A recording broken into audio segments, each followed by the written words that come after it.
Hello दोस्तों, स्वागत है आपके अपने channel matric by Jitu sir.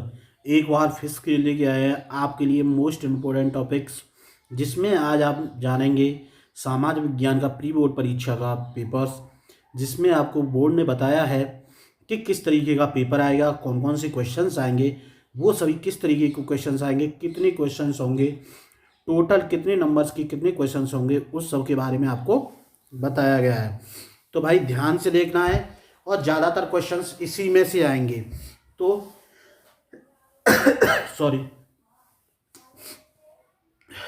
तो इस पूरे वीडियो को देखना है शुरू से लेके एंड तक, विदाउट स्किप किए हुए देखेंगे, तभी आपकी समझ में ये क्वेश्चंस आएंगे।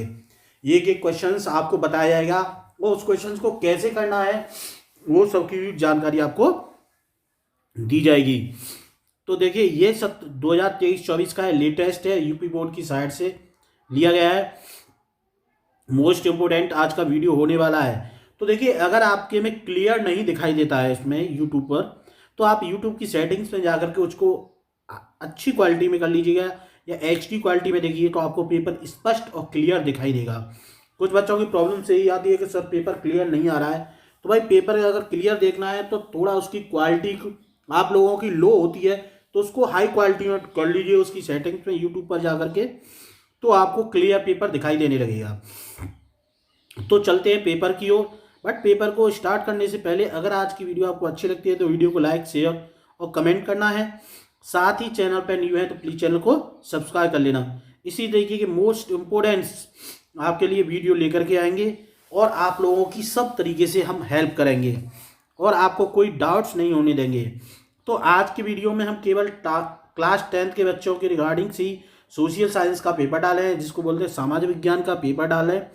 इसी में से ज़्यादातर आपके क्वेश्चंस आएंगे।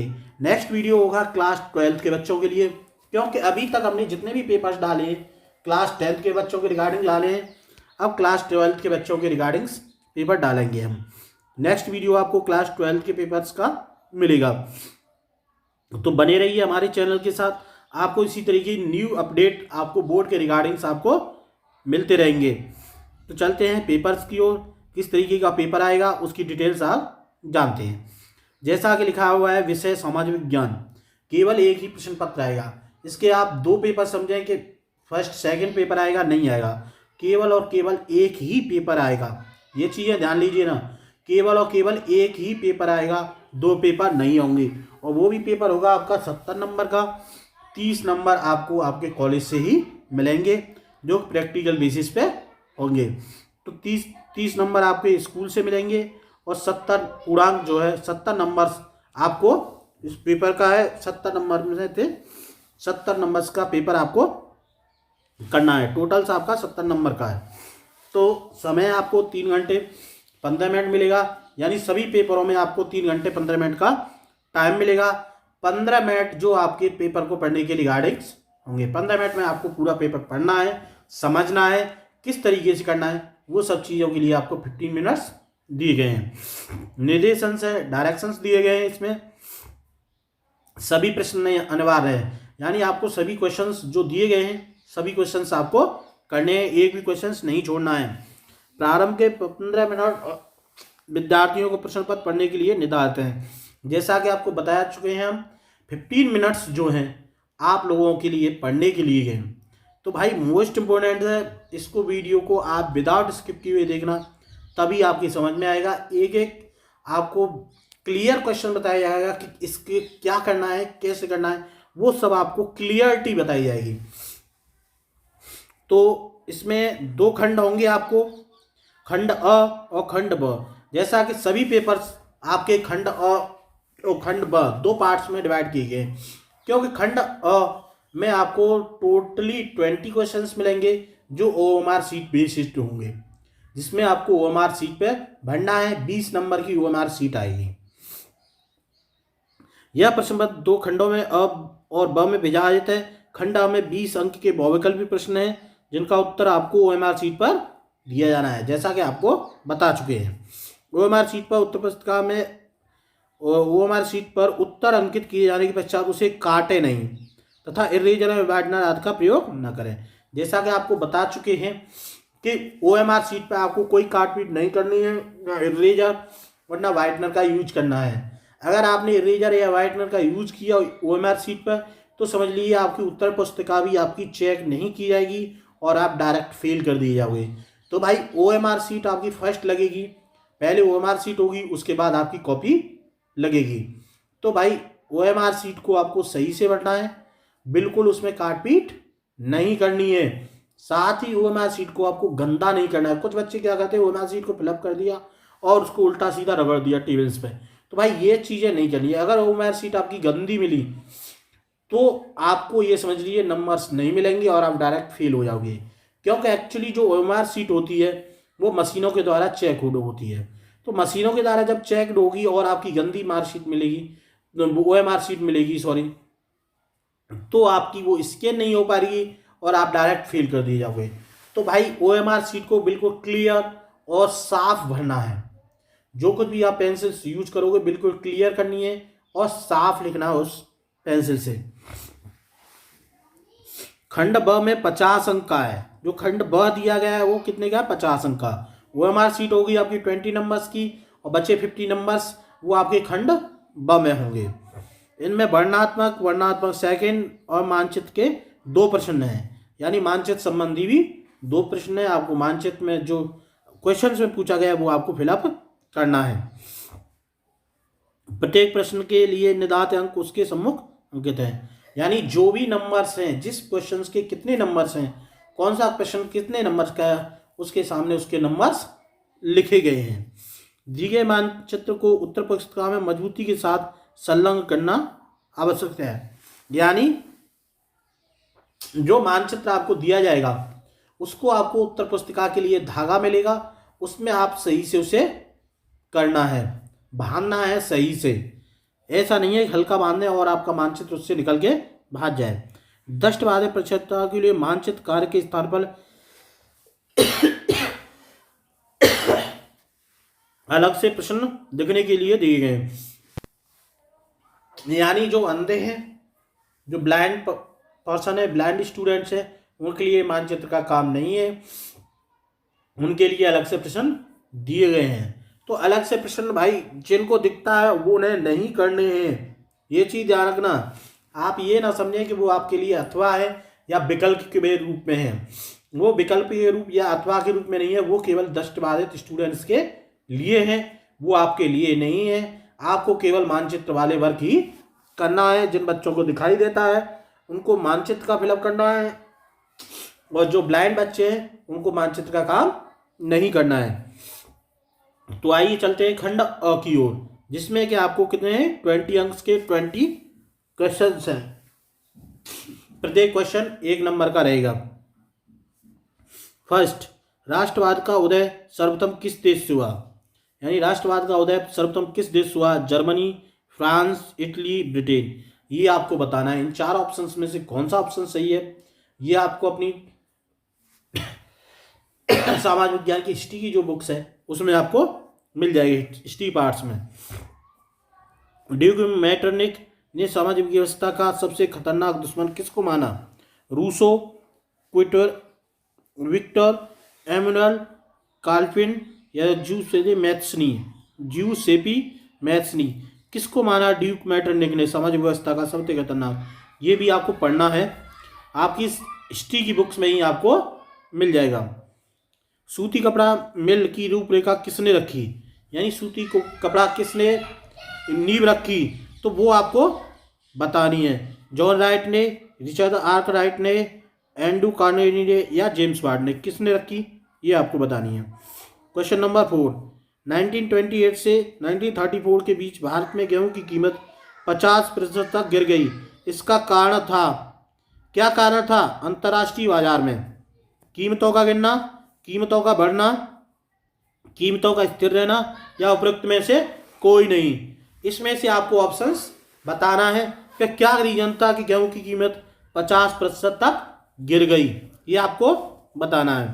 क्वेश्चन नंबर 5, क्वेश्चन नंबर 5 में दिया है आपको 1448 में ईस्वी में गुटेनबर्ग ने कौन सी पहली पुस्तक छापी, यानी गुटेनबर्ग ने कौन सी पहली पुस्तक छापी थी, जेन आयर, रमोना, हॉट कैटी डिड या बाइबल, कौन सी उन्होंने पहली पुस्तक छापी थी, ये आपको बताना है।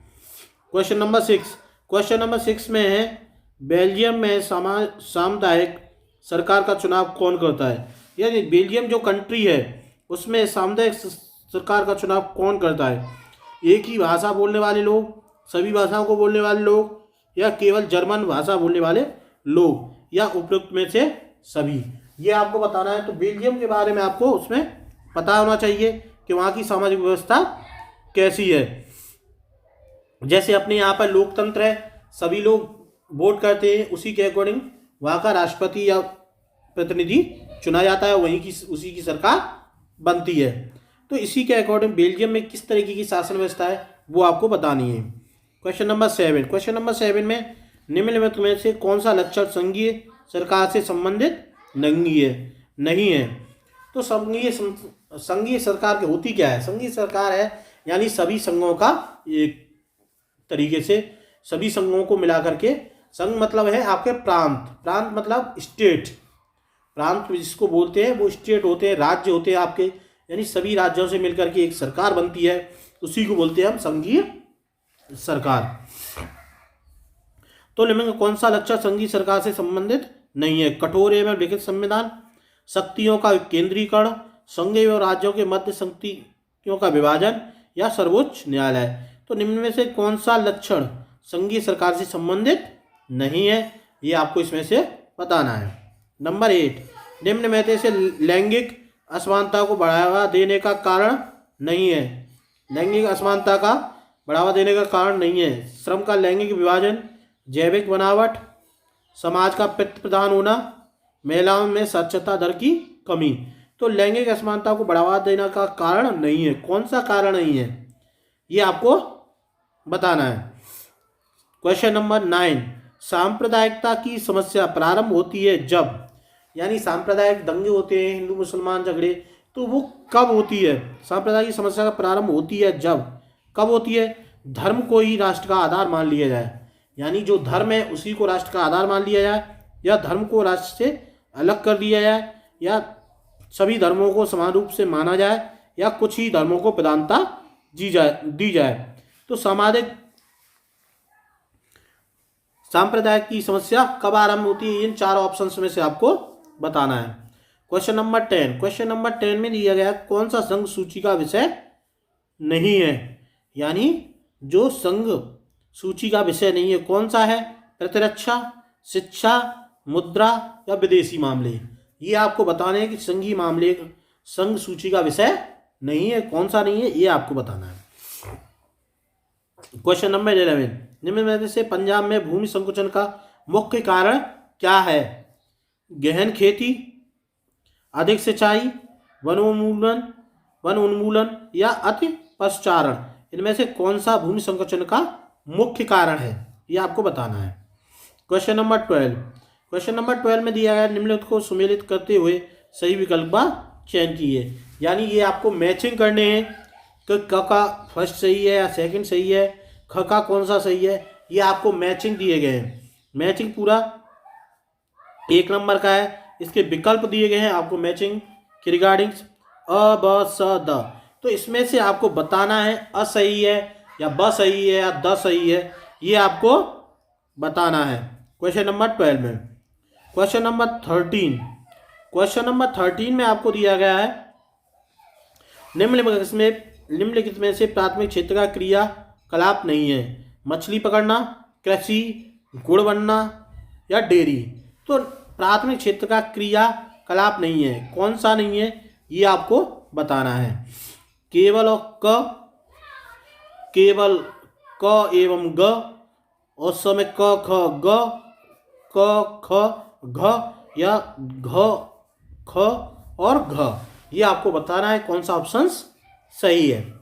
क्वेश्चन नंबर 14 में बताना है आपको सार्वजनिक एवं निजी क्षेत्र को किस आधार का वर्गीकृत किया जाता है। सार्वजनिक और निजी क्षेत्र को किस आधार पर वर्गीकृत किया जाता है ये आपको बताना है।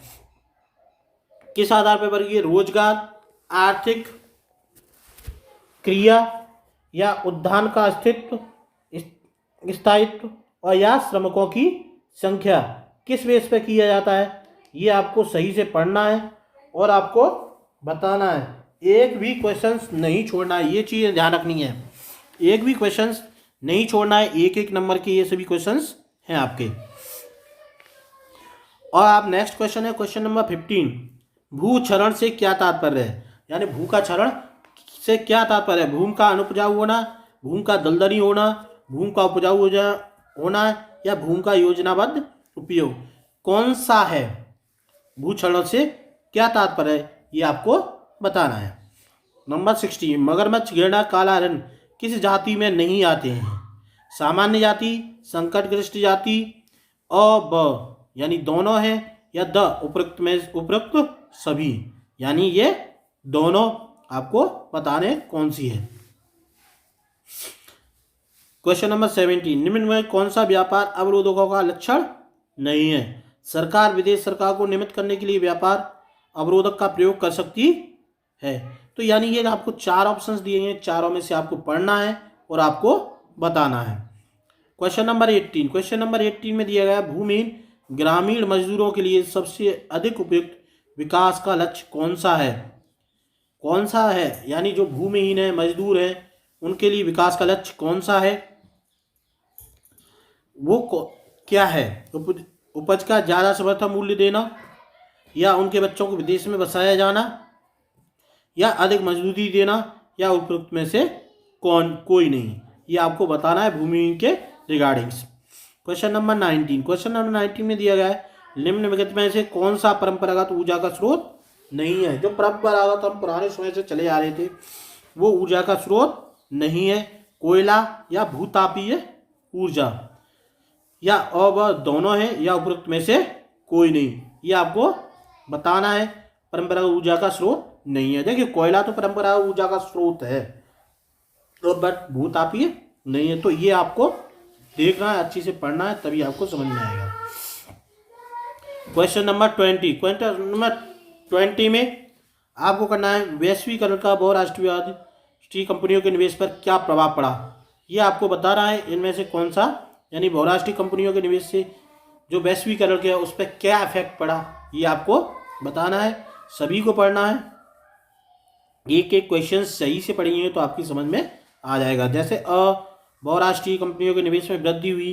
देखिए हम अगर इन विकल्प को आपको बताना लगे जाएं तो बहुत टाइम हो जाएगा, इसलिए आपको केवल और केवल क्वेश्चंस बताया जा रहा है।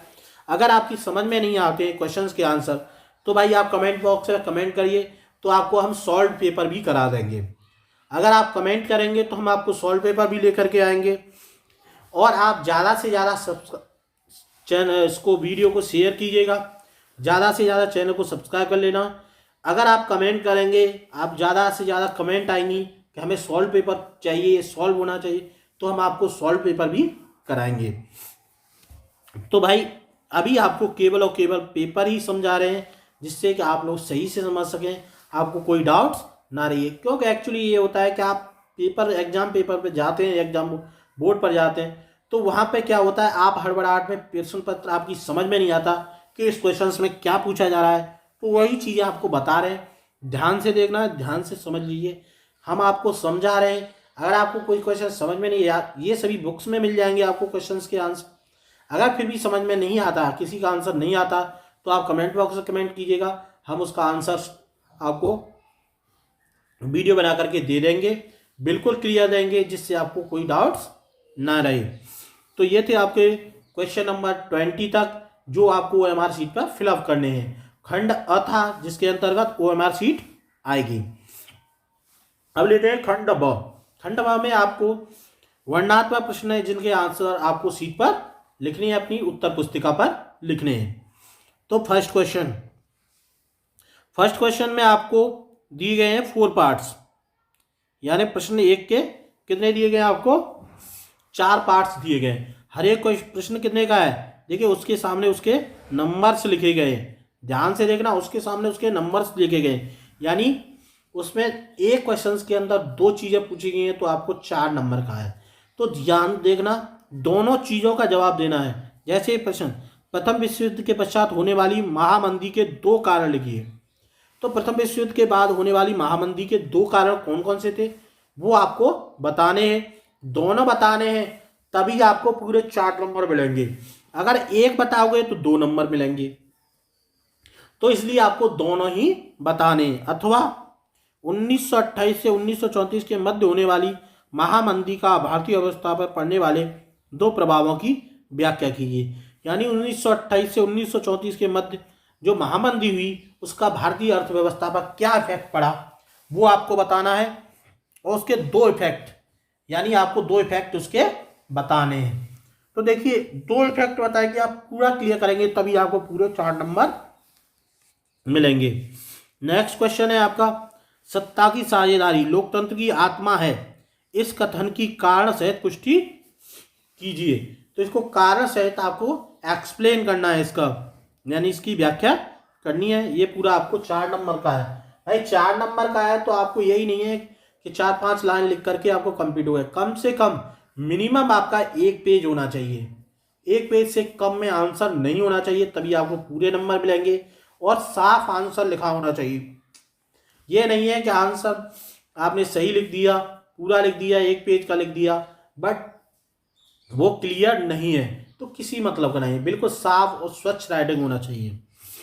तो क्वेश्चन नंबर ये सेकंड था, इसमें आपको अथवा भी है, इन सभी में अथवा दिया गया है। तो जो आपका चॉइसेबल हो दोनों में से एक कर सकते हैं, अथवा या उसको। इसी तरीके क्वेश्चन नंबर थर्ड दिया गया है, आर्थिक विकास के लिए ऊर्जा एक आधारभूत आवश्यकता है, इसमें इसके कोई 2 कारण लिखिए। तो इसके आपको 2 कारण बताने हैं।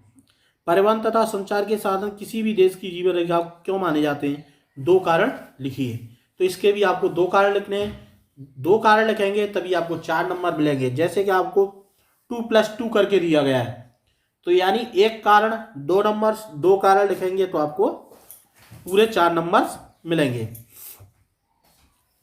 अब नेक्स्ट क्वेश्चन है क्वेश्चन नंबर 4, बहुराष्ट्रीय कंपनियां अपने उत्पाद की उत्पादन लागत कम बनाए रखने की किस प्रकार का प्रबंधन करती हैं, किन्हीं 2 उल्लेख को कीजिए।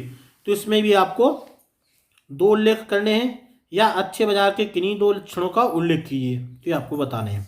आपको यही नहीं करना, एक चीज ध्यान रखिए, कुछ बच्चे क्या करेंगे, अथवा के सामने 2 नंबर्स लिखे हुए हैं। तो ये नहीं है कि किसी क्वेश्चन के आपके मान लीजिए सेकंड है, सेकंड क्वेश्चन को आपने फर्स्ट कर लिया और अथवा भी कर लिया, तो आपको पूरे 4 नंबर लिखे, यानी 8 नंबर नहीं मिलेंगे। ये चीज ध्यान रखना, दोनों में से एक ही करना है और एक के ही आपको 4 नंबर मिलेंगे। दोनों को करने पर भी आपको 4 नंबर ही मिलेंगे। तो भाई इसमें टाइम वेस्ट नहीं करना है, केवल इन दोनों में से एक क्वेश्चन करना है आपको। तो ये था आपका क्वेश्चन नंबर फर्स्ट। अब लेते हैं question number second. Question number second में देखिए क्लियर और स्पष्ट दे दिया गया है, आपको स्पष्ट दिया गया है क्या कि उत्तर लगभग 150 शब्दों में होना चाहिए। जो उत्तर लिखोगे कम से कम 150 शब्दों में होना चाहिए। ये चीज याद रखिए, कम से कम 1.5 पेज या कम से कम 2 पेज का होना चाहिए आंसर। तभी शब्द का मतलब ये नहीं है कि आप अक्षरों को शब्द समझ लें। जैसे आपने लिख दिया कारण, तो कारण में आप ये मत समझिएगा कारण, मान लीजिए 3 या 4 अक्षर हो गए, मात्रा को भी आप समझ लें 4 अक्षर, ये अक्षर नहीं माने जाएंगे, ये केवल 1 वर्ड माना जाएगा, यानी एक शब्द माना जाएगा। इसी तरीके के मिनिमम आपको 150 शब्द लिखने हैं। 150 शब्द का से नीचे कोई भी आंसर नहीं माना जाएगा। 150 से अगर कम वर्ड्स का लिखते हो तो आपको बहुत ही कम नंबर्स मिलेंगे। कंप्लीट करोगे 150 शब्द से ऊपर तो आपको पूरे नंबर्स मिलेंगे जब आप साफ राइटिंग में लिखोगे। जैसा कि आपको दिया गया, महात्मा गांधी ने असहयोग आंदोलन क्यों चलाया, किन्हीं 2 कारणों को लिखिए और इसे उन्होंने स्थगित क्यों कर दिया, यह भी आपको रीजंस देना है। देखिए इसमें 3 क्वेश्चन दिए गए हैं और तीनों ही करने हैं। असहयोग आंदोलन क्यों चलाया, किन्हीं 2 कारण बताइए और इसे उन्होंने क्यों स्थगित कर दिया। यानी 3 आंसर्स आपको पूछे गए और तीनों को ही जवाब देना है। और सभी 2 नंबर्स के हैं, यानी टोटल आपको 6 नंबर मिलेंगे अगर आप इस क्वेश्चन को कंप्लीट करते हैं तो। सेकंड आपको दिया गया है इसी का अथवा, सत्याग्रह का क्या अर्थ है, आपको बताना है सत्याग्रह का क्या अर्थ है। महात्मा गांधी द्वारा चलाए जाने वाले किन्हीं 2 सत्याग्रह आंदोलनों का उल्लेख करना है। एक्सप्लेन करना है सही से। तो भाई इसमें आप ज़्यादा से ज़्यादा लिख सकते हैं। आपको सभी को पता होगा असहयोग आंदोलन क्या है, सत्याग्रह आंदोलन क्या है, क्यों चलाया, तो ये सभी अपनी हिस्ट्री है, हिस्ट्री को सही से पढ़िए। असहयोग आंदोलन गांधी जी के बारे में सभी जानते होंगे। नमक सत्याग्रह उन्होंने चलाया था, सत्याग्रह चलाया था, नमक आंदोलन चलाया था, और लास्ट में डू एंड डाई, करो या मरो भी उन्होंने नारा दिया था। तो ये सब चीज़ें नारे आपको पता होना चाहिए। महात्मा गांधी की आप जीवनी के बारे में पढ़ सकते हैं, उसी में सभी आपको दिए गए हैं। असहयोग आंदोलन और आपका सत्याग्रह वगैरह के इसी के पूरा चैप्टर्स आपका हिस्ट्री का दिया गया है, उसमें पढ़िए, आपको सभी मिल जाएंगे ये क्वेश्चन। क्वेश्चन नंबर 6 में लोकतंत्र में राजनीतिक दलों की आवश्यकता क्यों पड़ती है, इनके किन्हीं 2-4 कार्यों का उल्लेख कीजिए। यानी लोकतंत्र में राजनीतिक दलों की क्या आवश्यकता है, यानी एक पक्ष होता है, एक विपक्ष होता है, तो आपको क्यों जरूरत है इनकी, पक्ष विपक्ष और अनेक राजनीतिक दल बन जाते हैं, इनकी क्यों जरूरत है, एक ही गवर्नमेंट को हम क्यों नहीं सिलेक्टेड करते। तो इसके रीजंस क्या हैं वो आपको बतानी है कि राजनीतिक दलों, अनेक राजनीतिक दल होने से क्या फायदे हैं और क्या नुकसान है, वो सब चीज़ें आपको सही से एक्सप्लेन करनी है। यानी उसके 4 कार्य आपको बताने हैं। देखिए पहला क्वेश्चन, लोकतंत्र में राजनीतिक दलों की आवश्यकता क्यों पड़ती है, इसको अगर करते हो तो आपको 2 नंबर्स मिलेंगे। 4 कारण अगर बताओगे तो आपको 1-1 नंबर्स के हैं।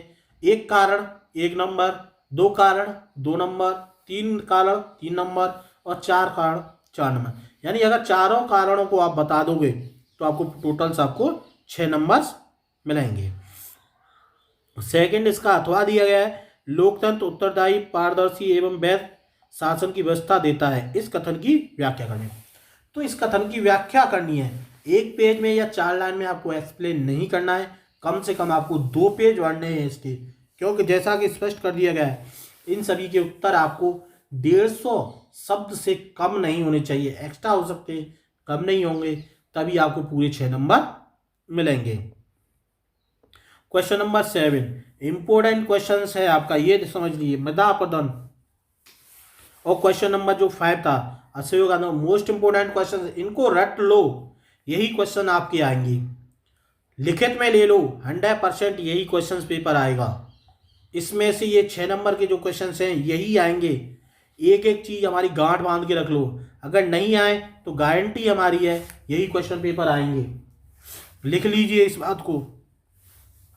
अब है क्वेश्चन नंबर 7, मृदा अपरदन का क्या अर्थ है, यानी मृदा अपरदन क्या है, मृदा अपरदन का भूमि पर पड़ने वाले इफेक्ट, 2 इफेक्ट बताने हैं। तो ये आपको ज्योग्राफी की बुक्स में मिल जाएंगे। यानी सोचिए साइंस आपको 4 पार्ट्स में डिवाइड है, तो उसी में ज्योग्राफी का जो पार्ट्स है भूगोल का, उसमें आपको मृदा अपरदन के रिगार्डिंग्स आपको क्वेश्चंस मिल जाएंगे। या भारत में पाए जाने वाले मोटे अनाजों का उल्लेख कीजिए, भारत में पाए जाने वाले मोटे अनाज कौन कौन से, उनके बारे में बताना है आपको। इनकी पैदावार बढ़ाने के लिए क्या उपाय किए जा सकते हैं, किन्हीं 2 उपायों का उल्लेख कीजिए। यानी इसमें किन्हीं 2 उपायों का आपको उल्लेख करना है। अब लेते हैं क्वेश्चन नंबर 8, असंगठित क्षेत्र के श्रमिक सामाजिक भेदभाव के विकार है, इसके 3 कारण दीजिए। इसके आपको 3 कारण एक्सप्लेन करने हैं। मानव विकास सूचकांक क्या है, मानव विकास को नापने वाले प्रमुख अवयवों का वर्णन कीजिए। यानी मानव विकास सूचकांक क्या है, इसको आपको एक्सप्लेन करना है। जो आपको ये वाक्य दिया है उसको एक्सप्लेन करना है, डेफिनेशंस है। और मानव विकास को नापने की प्रमुख अवयवों का वर्णन कीजिए। यानी मानव विकास को नापने के लिए हम कौन कौन से मेथड यूज करते हैं उसको आपको बताना है।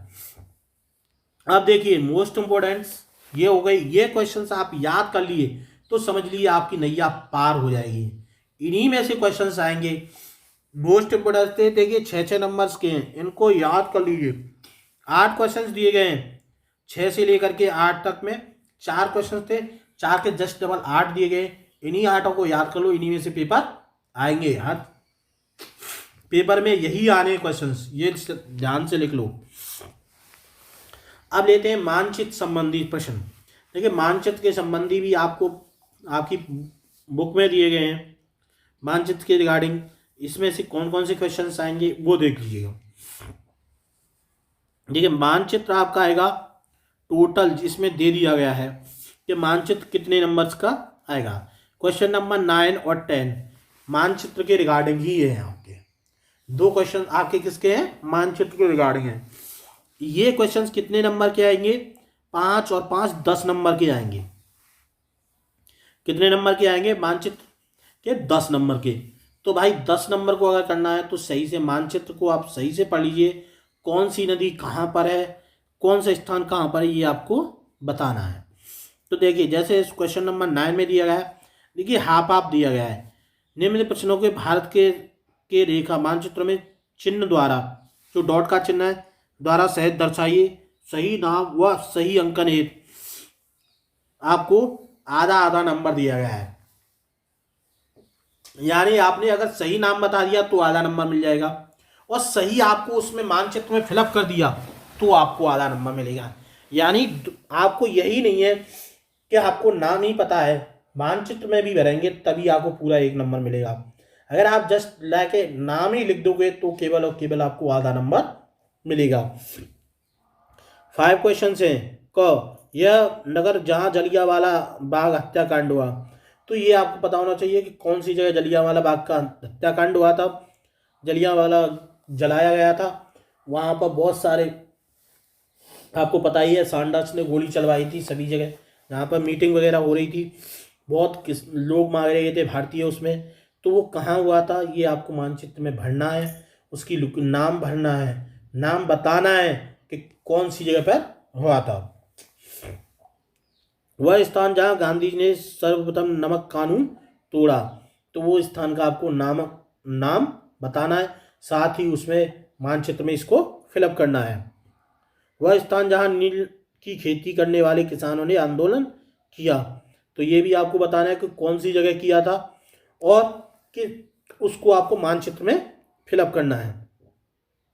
तो इसी तरीके के ये 5 क्वेश्चंस हैं, आपको उनके नाम बताने हैं और अपने जो मानचित्र दिया गया उस पर फिलअप करने हैं डॉट के द्वारा।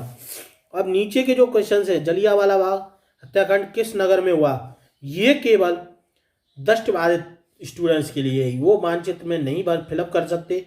ये जो नीचे क्वेश्चंस हैं वो ब्लाइंड स्टूडेंट्स हैं उनके रिगार्डिंग से ही हैं, ये आपको नहीं करने हैं। कुछ बच्चे ये करेंगे कि इसको कर देंगे केवल और केवल इसमें नाम पूछे गए, भाई ये केवल ब्लाइंड पर बच्चों के लिए, आपके लिए नहीं है, तो ये चीज़ ध्यान से करना। इसी तरीके क्वेश्चन नंबर 10 में भी आपको भरने हैं उसी तरीके के मानचित्र में। पश्चिम बंगाल एक राष्ट्रीय उद्यान चिन्ह द्वारा नाम सहित, यानी इसको चिन्ह ब्रैकेट्स का जो दिया गया है उस चिन्ह के द्वारा आपको इस पर इंडिकेशन करना है, और साथ ही उसका नाम भी लिखना है। राष्ट्रीय उद्यान चिन्ह द्वारा उसका नाम भी आपको लिखना है, तभी आपको पूरे नंबर 1 नंबर मिलेगा। वरना अगर नाम लिख दोगे तो आधा नंबर मिलेगा, या उसको डॉट से उसको जो साइन दिया है उससे फिलअप कर दोगे कि यहाँ पर है, तो आपको आधा नंबर मिलेगा। दोनों ही चीज़ें होंगी तभी आपको पूरा नंबर मिलेगा। तो ये था भाई आपका क्लास 10th के रिगार्डिंग प्री बोर्ड परीक्षा, जो बोर्ड ने जारी किया था कि इस तरीके का पेपर आएगा। मोस्ट इंपोर्टेंट टॉपिक है, मोस्ट इंपोर्टेंट आज की वीडियो है, तो इसको ध्यान से देखना, विदाउट स्किप किए हुए देखना, तभी आपकी समझ में आएगी। अगर कोई प्रॉब्लम्स है तो आप कमेंट बॉक्स में कमेंट कर सकते हैं, और आज आपको वीडियो अच्छी लगी है तो वीडियो को प्लीज़ लाइक शेयर और कमेंट करना। देखिए भाई आज थोड़ा बोलने में प्रॉब्लम्स हो रही थी क्योंकि मेरी तबीयत सही नहीं है, तो फिर भी जितना हो सकता है आप लोगों के रिगार्डिंग्स हमने मेहनत की है। अगर फिर भी कोई गलती रह गई है तो आप कमेंट बॉक्स में कमेंट कर सकते हैं। वीडियो आपको अच्छा लगा है तो वीडियो को लाइक शेयर और कमेंट करना है। चैनल पर प्लीज़ न्यू है तो प्लीज़ चैनल को सब्सक्राइब कर लीजिएगा, जिससे कि आगे आने वाली वीडियो जो भी हम वीडियो डालेंगे उसका नोटिफिकेशन आपको सबसे पहले मिलेगा, और आप सबसे पहले हमारी वीडियो को वॉच कर सकोगे। आगे आने वाले वीडियो मोस्ट इंपोर्टेंट वीडियो हैं, उनको मिस नहीं करना है। तो अभी तक चैनल ने सब्सक्राइब नहीं किया है तो भाई चैनल को सब्सक्राइब कर लो। अब मिलेंगे आपको नेक्स्ट वीडियो में। Okay bye, take care.